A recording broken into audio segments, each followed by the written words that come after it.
नमस्कार मित्रहो. सध्या सुरू असलेल्या महाकुंभामुळे लोकांमध्ये कुंभाविषयी पराकोटीची उत्सुकता निर्माण झालेली आहे. आपणही याबद्दलची माहिती जाणून घेतली असेलच. महाकुंभ म्हणजे काय, पूर्ण कुंभ, अर्धकुंभ किती वर्षांनी भरतो, याची माहिती देणारे अनेक व्हिडिओ आपल्या पाहण्यात आलेले असतीलच. पण मी आज आपल्याला कुंभमेळ्यातील प्रसंगाबद्दल जे काही सांगणार आहे तो प्रसंग परमहंस योगानंदांच्या ऑटोबायोग्राफी ऑफ अ योगी ह्या जगप्रसिद्ध पुस्तकातील आहे. योगानंदांचे परमगुरू लाहिरी महाशय आणि महाअवतार बाबाजी यांच्यामधला हा प्रसंग आहे.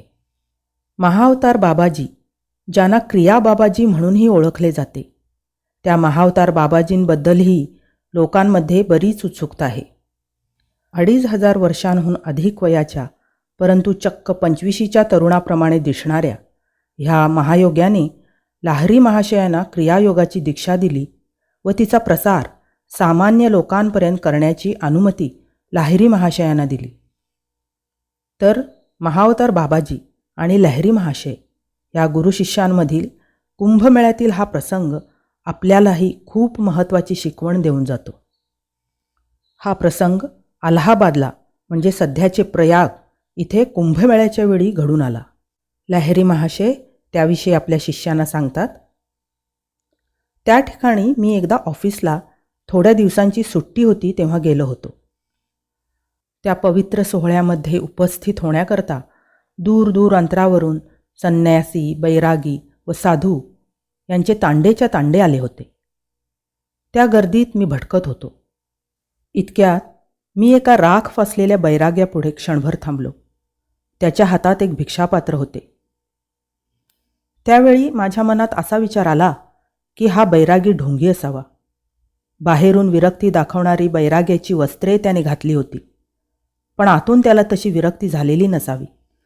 ह्या बैराग्याच्या जवळून मी पुढे जातो न जातो तोच माझी नजर महाअवतार बाबाजींकडे गेली. मी आश्चर्यचकित झालो.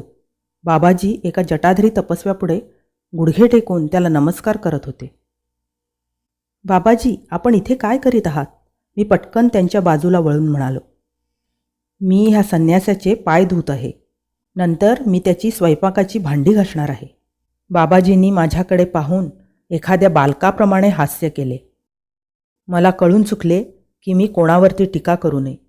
उच्च नीच असा भाव मनात न धरता प्रत्येक मंदिररूपी जीवामध्ये परमात्म्याचा सारखाच वास असतो हे मला समजावे असे त्यांना वाटत होते.